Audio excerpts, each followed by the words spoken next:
আসসালামু আলাইকুম। আশা করি সকলে ভালো আছেন। স্বাগতম সবাইকে ইনভার্স লার্নিং এ। আমরা আজকে সপ্তম শ্রেণী বিজ্ঞান বইয়ের অনুসন্ধানী পাঠে কোষ বিজ্ঞান অধ্যায়ের পঞ্চম লেকচারে চলে আসলাম। এখানে আমরা আলোচনা করব আজকে কোষ বিভাজন ও সংখ্যা বৃদ্ধি নিয়ে। এখানে কি বলা আছে আমরা দেখি। জীবের দৈহিক বৃদ্ধির জন্য তার কোষের সংখ্যা বৃদ্ধি দরকার। এই যে আমরা যে বড় হয়েছি, এটা কি আমরা প্রথমে কিন্তু একটা কোষ ছিলাম, একটা কোষ থেকে আস্তে আস্তে বিভাজিত হয়ে কোষের সংখ্যা বৃদ্ধির মাধ্যমে আজকে আমরা এত বড় হয়েছি। এবার কোষ সংখ্যায় বাড়ে বিভাজনের মাধ্যমে। এখন কোষ কিভাবে বাড়ে বলতো? বিভাজনের মাধ্যমে কোষটা সংখ্যায় বাড়ে। অর্থাৎ একটি কোষ বিভাজিত হয়ে দুটি হয়, থেকে চারটি হয় ইত্যাদি। যেমন কি প্রথমে একটা কোষ থাকে, সেটা বিভাজিত হয়ে কি হয়, এরকম দুইটা কোষ সৃষ্টি করে। এই দুইটা আবার বিভাজিত হয়ে কি হয়, চারটা সৃষ্টি করে। এইভাবে বিভাজিত হয়। তারপরে জীবের দেহ গঠনের জন্য দরকার দেহকোষ। আচ্ছা, দেহ গঠনের জন্য কি দরকার? দেহকোষ, যাকে ইংলিশে কি বলে, সোমাটিক সেল। সেল মানে কি কোষ, আর দেহকে কি বলে, সোমাটিক। অপরদিকে তার প্রজননের জন্য দরকার হয় প্রজনন কোষ। ঠিক আছে, যাকে কি বলে, রিপ্রোডাক্টিভ কোষ। তাহলে কি, প্রজনন কোষ কাকে বলে? প্রজননের জন্য যে কোষ দরকার হয় তাকে প্রজনন কোষ বলে। এখন উচ্চতর জীবে, যেমন উচ্চতর জীব কোনগুলো? মানুষের ক্ষেত্রে দেহকোষ বিভাজিত হয় যে প্রক্রিয়া তাকে কি বলে?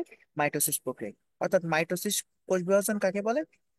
মানুষের মানুষের ক্ষেত্রে যে প্রক্রিয়ায় দেহকোষ বিভাজিত হয় তাকে কি বলে? মাইটোসিস কোষ বিভাজন বলে। এখন মাইটোসিস বানানটা একটু দেখো কেমন। এখন মানুষের ক্ষেত্রে কি হয়? দেহকোষ, কোন কোষ? দেহকোষ, নট প্রজনন কোষ। অপরদিকে প্রজনন কোষ তৈরি হবার প্রক্রিয়াটাকে কি বলে? মায়োসিস। অর্থাৎ কি, প্রজনন বললে সেটা কি? মায়োসিস। আর দেহকোষ বললে সেটা কি?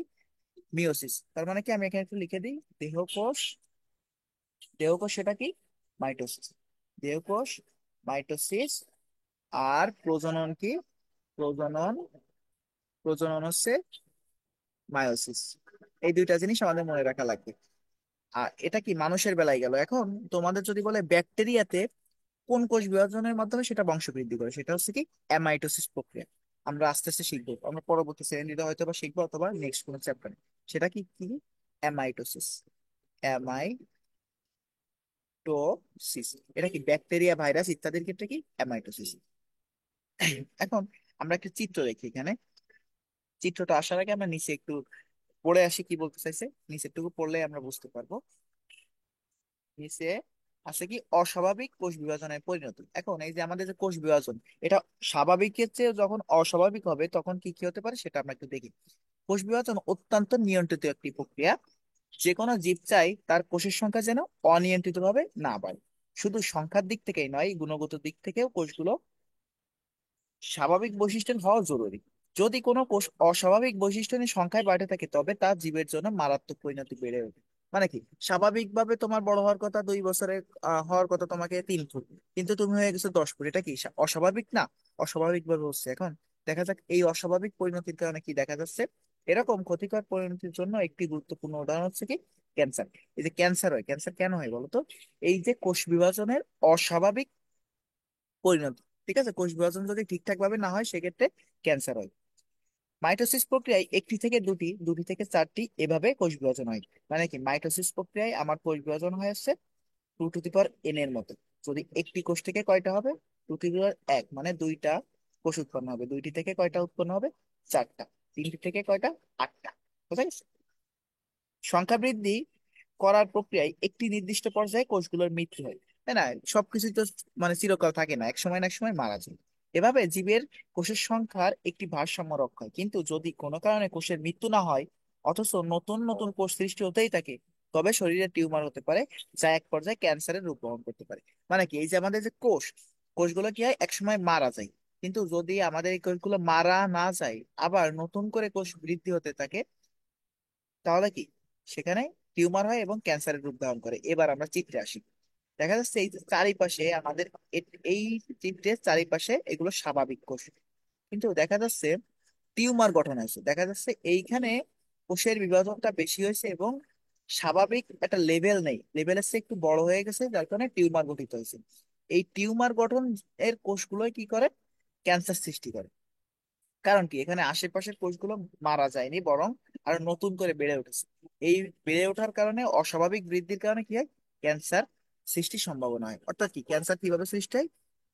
যদি আমাদের অস্বাভাবিক কোষ বিভাজন হয় সেক্ষেত্রে ক্যান্সার সৃষ্টি হয়। এবার আসি, আমরা মায়োসিস প্রক্রিয়ায় জনন কোষ তৈরি হবার বিষয়টি উপরে জেনেছি। এখন এই জনন কোষ কোন প্রক্রিয়ায় তৈরি হয় বলতো? মায়োসিস প্রক্রিয়ায়।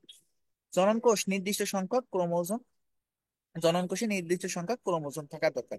এখন ক্রোমোজোম কি নিউক্লিয়াসে থাকে, যেটা ডিএনএ বহন করে।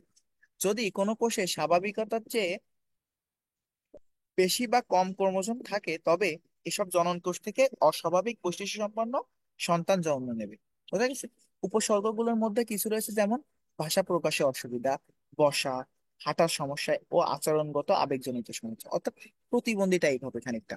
কেন? কারণ যদি এই যে জনন কোষ থেকে যদি অস্বাভাবিক বৈশিষ্ট্য সম্পন্ন আর কি সন্তান জন্ম নেবে। কারণ কারণ কি, এখানে ক্রোমোজোমের যদি কোনো রকম সমস্যা হয়, ওই বিভাজনের মায়োসিস বিভাজনের কোনো রকম ত্রুটি হলে সেক্ষেত্রে কি হবে? ভাষা প্রকাশে অসুবিধা হবে, বসা হাঁটার সমস্যা নিয়ে শিশু জন্ম নেবে পৃথিবীতে।